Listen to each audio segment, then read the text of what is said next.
ఆ, నేనొక మహారాజుని. ఈ బ్రాందీ సీసా పేరు నష. దీనికి అధీనమై దాసుడనై సర్వనాశనమైపోయాను.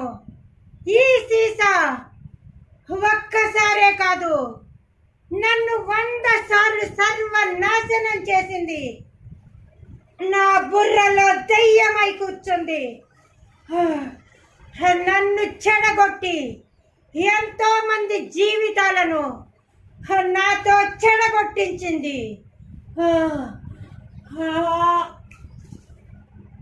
ఉచ్చ నీచాలు మరిపించి నన్ను దుర్మార్గాన్ని పట్టించింది. ఈ సీసా నన్ను మృత్యువు వైపుకు తీసుకువెడుతోంది. వజ్రంగా ఉన్న నన్ను గుడ్డి గవ్వలు చేసి తగులబెట్టడానికి తీసుకువెడుతోంది.